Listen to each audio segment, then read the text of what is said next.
Hello, everyone, and welcome back to the latest episode of the Writers Podcast. I have with me today writer Mark Morton. Hello, Mark. How are you doing? I'm doing well, really well. Thank you. Awesome. This is your first time on the podcast, I Mhm. believe. Yes, it is. Yeah. And your book that we're going to talk about today is called Cupboard Love, a Yep. dictionary of culinary curiosities, the origins and histories of 1,000 plus food words. Yep. Well, I'll have to ask you off the bat, what is the elevator pitch for your book? Oh, the elevator pitch. Well, I'll start with this actually. I see all the Stephen King books behind you, and I know that you're Okay. a fan of him.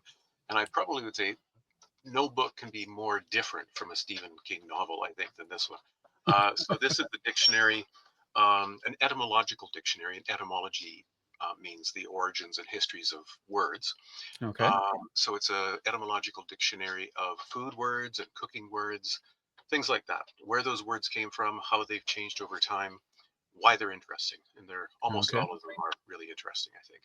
All right. So we'll get into a little bit later on what drove you to create such a book in the first place. But Sure. before we do that, I'd like to find out a little bit about yourself, your background. Did you grow up always wanting to be a writer? Yeah, I guess it would be fair to say that I did, or at least that I was a reader from a very early age. Okay. Um, I think the most formative thing for me was the fact that I grew up on a farm, a small, not so successful farm in Saskatchewan, Oh, and okay. I feel very um, connected to the land there. It was so flat, Hmm. and in the winter it would get so cold, in the summer it could get so hot that Yeah. Sounds like Alberta. yeah, yeah, very much so. Except we don't get the clippers that I think you guys sometimes do to Yeah. warm things up. Yeah. That's And more down in Calgary than yeah, here. But oh yeah. down, yeah, yeah, right, right. Yeah. Yeah. So yeah, I think that shaped my worldview. But in terms of wanting to be a writer, I think ever since I started to understand that there were such things as stories, and my mom certainly and my dad read to me a lot when I Hmm. was little, I had an interest in writing stories. I still have some of them that I wrote, so Mm. long ago. Um, and Cool. yeah, I think I was kind of lucky along the Mm. way to have opportunities to really explore that opportunity to become a writer. Mm. And growing up, what kind of books did you like to read or genres? Well, as I said, it was a pretty poor farm. But one thing we did have, and this is kind of weird maybe, we had a 1921 edition of encyclopedias. They were called the Books of Knowledge, and they were from Okay. the UK. They were very dated, like they weren't just 1921, but it was like the knowledge themselves in them was kind of Victorian, going back to the 19th century. But I Okay. loved reading them. Mm. And So a lot of what I read, and these were encyclopedias that had stories in them, but also knowledge, quote unquote, or what we would now call knowledge. Some of it, would no Hmm. longer be considered appropriate or simply wrong. Right. So I read those, I think, cover to cover, all Mm. 20 volumes or things like that. Um, and I think out of that, became my interest in writing. I mean, some of my books are quote unquote encyclopedic, let's say, like Hmm. this Covered Love. It's a dictionary of food. Right. But I also wrote another one after Covered Love called The Lover's Tongue, which is a dictionary of words pertaining to love and sex. Mm. And I like that idea of taking a subject and trying to be really, really comprehensive about it, sort of coming to know everything about it. And it's a very narrow thing, origins of food words. Um, Right. but I, there's something about that quest that I've always liked, and maybe it goes back to having access to those now more than 100-year-old encyclopedias and reading Mm. those cover to cover. Yeah, I can say I see the connection now. I think it's pretty clear between your book that we're talking about today and the encyclopedias that you grew Yeah, up with. yeah, So did you ever get to go beyond encyclopedias and read any other types of books? yeah. Like once I got older, my parents started to take us, me and my siblings, to the library. Like I grew up in southeastern Saskatchewan. The Mm-hmm. closest city is Weyburn, Saskatchewan, which had a library, a pretty good library. And Mm-hmm. so we'd go there every probably once a week, and I would take out as many books as I could carry. Okay. They tended to be science fiction, I think. Mm-hmm. And things ranging from Robert Heinlein when I was quite young, Mm-hmm. Asimov, of course, Arthur C. Clarke, Yeah. All the all big those. hitters. Yep. Yeah, yeah, yeah, Yeah. and Philip K. Dick as well, who I think has some sort of Saskatchewan connection. I think maybe his grandparents or something were from Saskatchewan. Hmm. Um, and yeah, I love reading science fiction. Um, and I think back then, I mean, nowadays there's so many really good series on Netflix or other streaming services that Mm-hmm. are sci-fi based. Like right now, my wife and I are in the middle of watching The Last of Us, Oh and yes. really, really enjoying it. Back then Mm-hmm. on TV, I don't think there were a lot of sci-fi shows on TV. Well, there was Star Trek, of course, but Yeah. on the farm where I grew up, we didn't get that channel, so I couldn't watch that. But there was something Yeah. called Space 1999, which Yeah. was a Canadian show, and I remember watching it. And then there was the occasional movie, like oh, what was the one where the premise was that everybody had to die at age 30? Logan's Oh, Run. Logan's Run. Yep. Yeah, yeah. So once in a Runner. while, exactly, exactly. Yep. Yeah. Um, so I guess it was mostly reading science fiction as opposed to watching science fiction shows and Mm. movies that began to shape my interest. Although that sort of went on pause. Like I went to university, eventually got a PhD in English literature, 16th century non-dramatic English literature. So basically, Mm. the people who lived the same time as Shakespeare but didn't write plays, basically, Okay. which has very little to do with science fiction. Right. That's So interesting. yeah, yeah. So I spent a long time doing that. And even after that, when I started to write books, they were nonfiction. And that was Mm. just sort of an accident of how I got into that. Right. And then a further delay, my wife and I adopted four older children. And all Mm. children, of course, take time. But Right. usually when children are adopted at an older age, it's for a reason and they've experienced trauma, things like that. So Mm-hmm. they took all of our time for 15 or Right. 17 years. So it was only after they got old enough to be more independent that I Mm-hmm. went back to writing and I started writing fiction at that point. Ah. I just felt like I was sort of done with nonfiction to some extent. I wanted Mm-hmm. to explore things in a more imaginative way.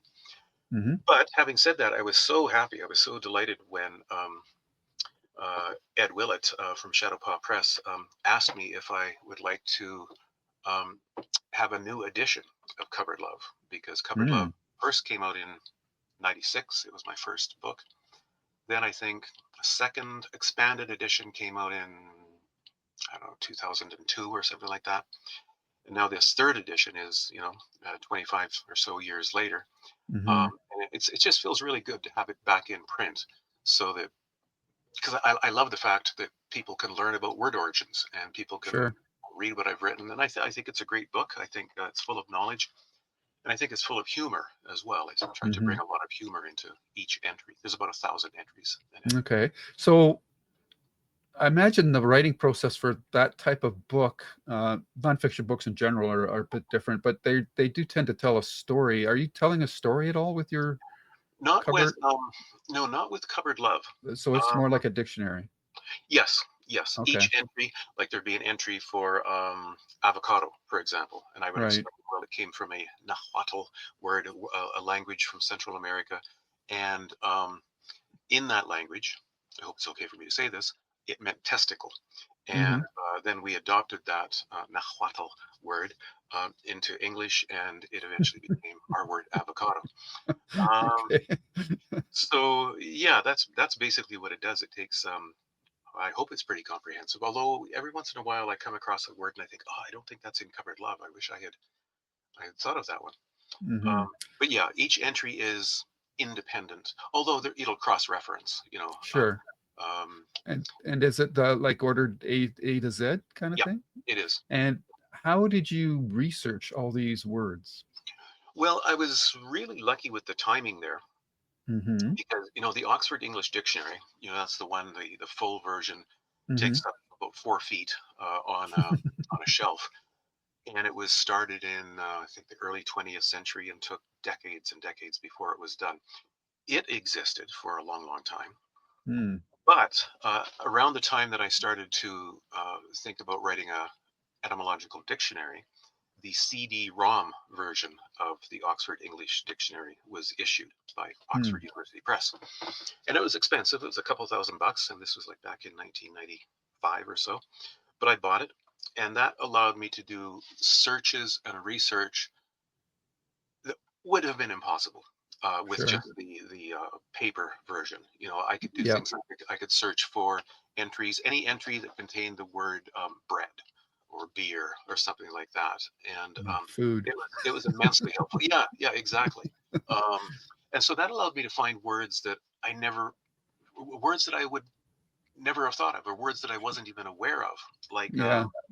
skinker, for example. I love that word because of its sound, skinker. A Mm-hmm. skinker was back in Shakespeare's time what they called a bartender. Uh, Okay. Interesting. and there were even rankings within skinkerdom. If you were a beginner skinker, you were called an under skinker. You know, things like that. What does a skinker mean? The word Like, skinker, that's one of the words that we're not exactly sure, experts are not sure where it came from. oh, okay. Um, like the fascinating thing about the English language is that its roots are Anglo-Saxon, Germanic, in other words, from Mm-hmm. a part of Europe called Friesland. Um, but of course, what happened was there was an influx of some Latin words when Christianity came, and then in the 8th, ninth, 10th century, there was an influx of Scandinavian words when the Vikings came and pillaged and Mm-hmm. attacked parts of England, and many of them stayed there, of course. So a word like sky, for example, is Scandinavian in origin. Mm, Uh, Before the Vikings came, the English or the Old English word for sky was welkin, Welkin. And then after the Vikings came, there was the Renaissance, so there was this resurgence of Latin and Greek words. And oh, and I forgot, maybe the most important thing was that in 1066, the Norman conquest. And so the Normans, who were French speaking, they were French speaking, but the interesting thing is the Normans were actually Northmen. That's where their name came from. So they originally were Vikings as well. But they mm, went to France, learned French, became French basically, and then took over England in 1066. And so there was a huge influx of French words into English at that time. So that's why English is such a rich language. I mean, mm, we've got multiple words for almost everything. Different registers, right. um, and that's reflected too in words about food and cooking. But even another influence too, as the English went out and began to colonize, for better or worse, the world. They brought back food words from everywhere: Africa, South America. Potato, tomato; those are Central American words, for example. Mm, Um, so food words are it's an extremely rich field, so to speak, for study. okay. So why did you choose food? Oh, yeah. Well, again, it was sort of accident or fortuitous. When I finished my PhD, I ended up getting a job at the University of Winnipeg. The University of Winnipeg at that time was right across from the CBC radio station. And I went over there and I found a producer and I said, would you like me to? What if I did a little column or a few little sessions on word origins? And they said, okay, Mm, we'll try it out. So I did that, and they really liked it. So that turned into a kind of a weekly thing where I would talk about word origins. And that went on okay. for a couple of years, and then eventually a local Winnipeg publisher approached me and said, "How about would you be interested in writing a dictionary of word origins?" And I said, "Well, yeah. What would be the theme?" And Mhm. we thought about it, and we thought, well, something that everybody is interested in is food. So that's how we ended up with the food theme. Um, And yeah, I just ran with it from there. It took about Wow. a year to research and write, and it was extremely hard work. I couldn't do it now. I just don't have that energy anymore. Mm, And I often say, and I'm mostly serious with this, that I think I spent so much time thinking about language that it kind of, I don't know, it kind of dislocated me from people for a while. mm. It was hard to have a conversation with people without thinking about how they were speaking and what words they were using and things like that. Right. So there's a Right. danger to this kind of research. Yeah. Yeah. Okay. Hopefully your wife was able to put up with it as well. Oh, and she still does. And my children work. Yeah, yeah, they're very forgiving of me. Yeah. Okay. So that you're the first guest that I've had on that's done a dictionary. So it's a this is a whole new topic for me to investigate. I noticed that you've also done one on the lover's tongue. Is that Yeah, also and cooking with Shakespeare?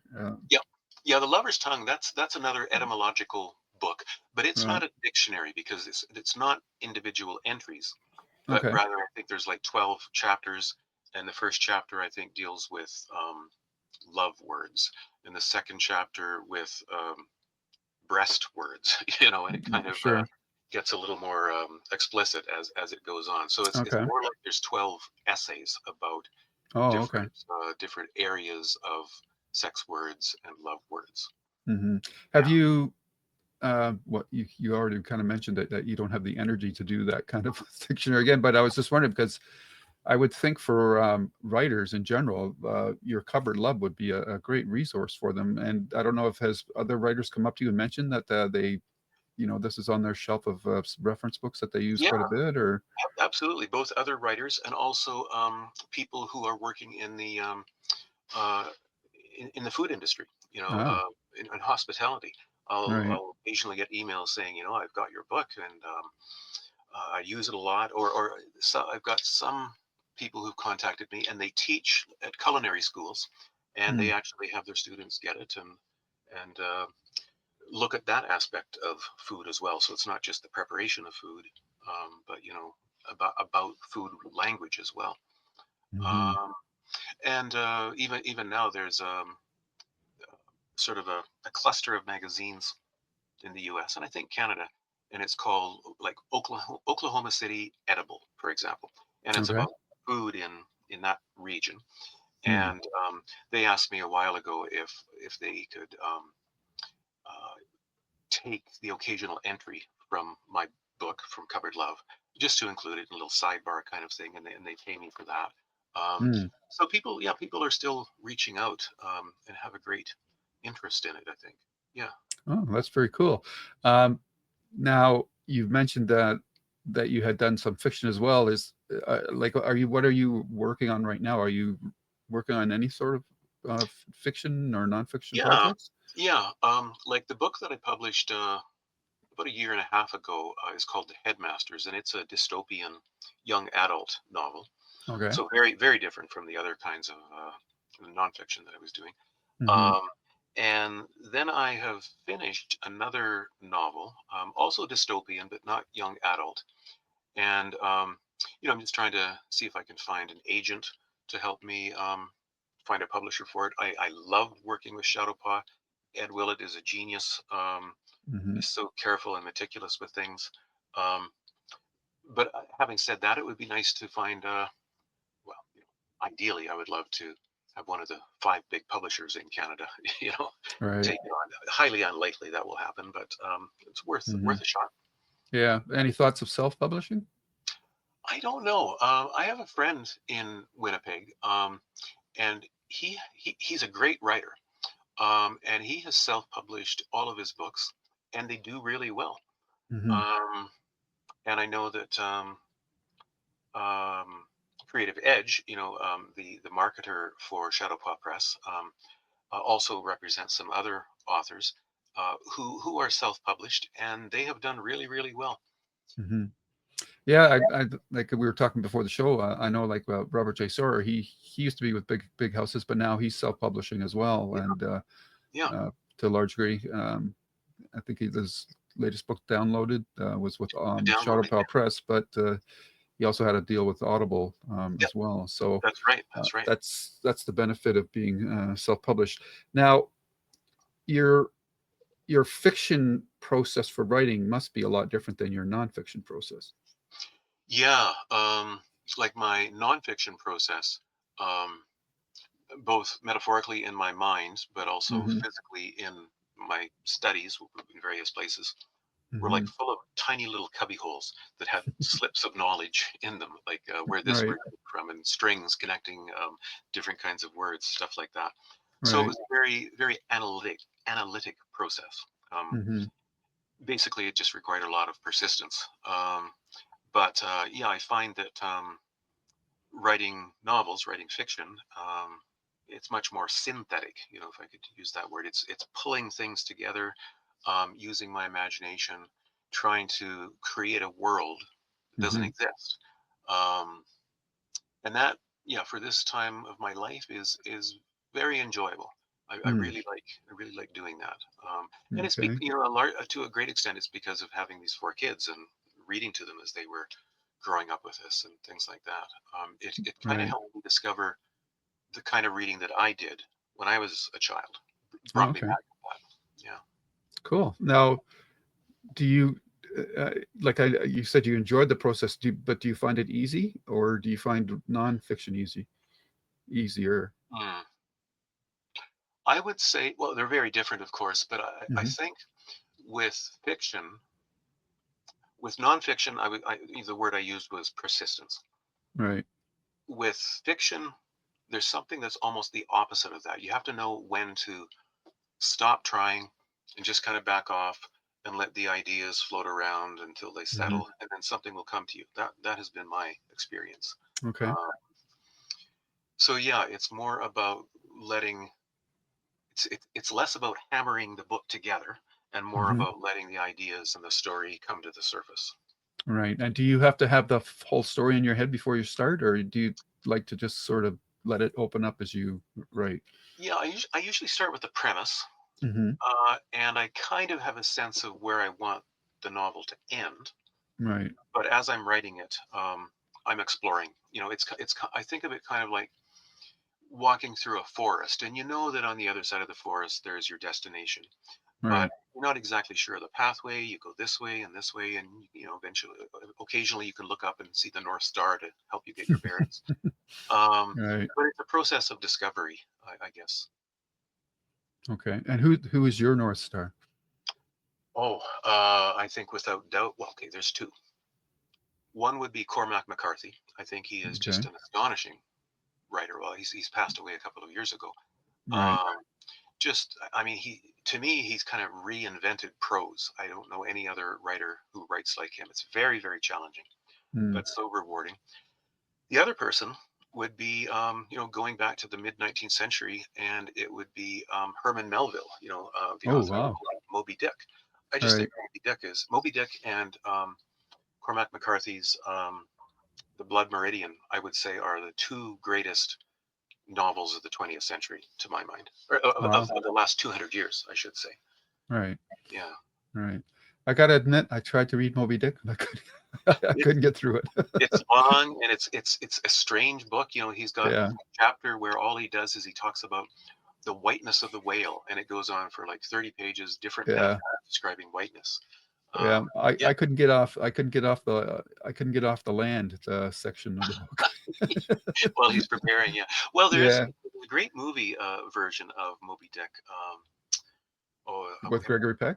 Yeah, yeah, I think so. Yeah. Yeah, from the Yeah. 1940s. Yeah, Yeah. um, that's a great movie.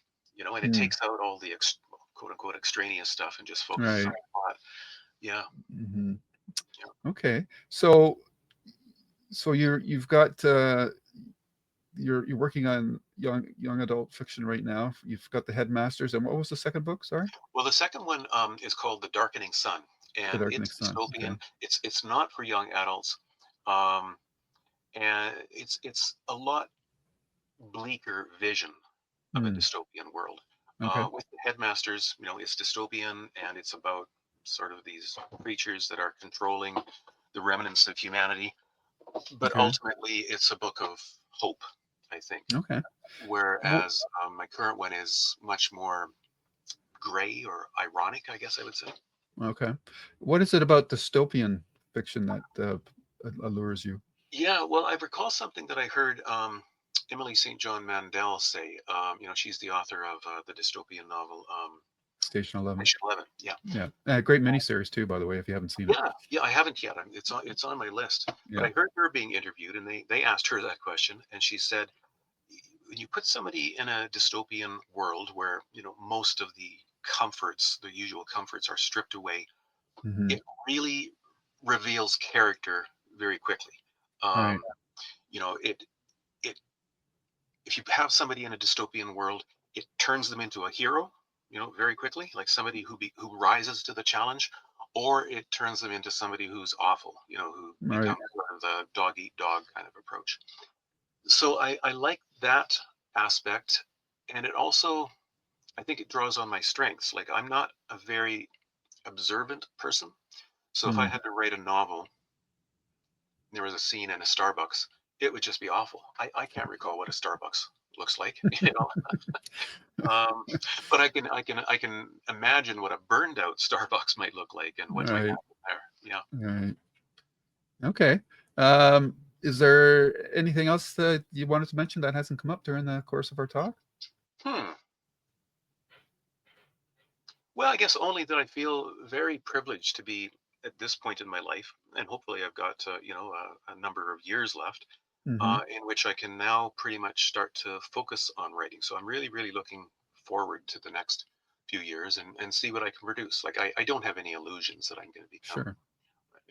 famous, Yeah. but I like writing something and knowing that other people are enjoying it. And that's why I go to Goodreads and read what reviews that ordinary people have written about the Mm. Headmasters. And it's just so meaningful when they say, I love Hmm. this book, things like that. Yeah. So, yeah, that's why I do what I do.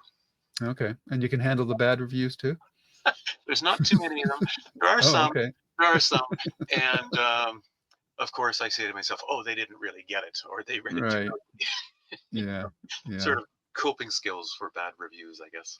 Yeah. Yeah. Okay. Well, it was a pleasure talking to you, Mark, and Thank you. I wish you all the success going forward. And I guess when your next book comes out, we'll look forward to talking to you again. Be glad to. Thank you. Okay. Thanks for your time. Enjoy the rest of your day. You too.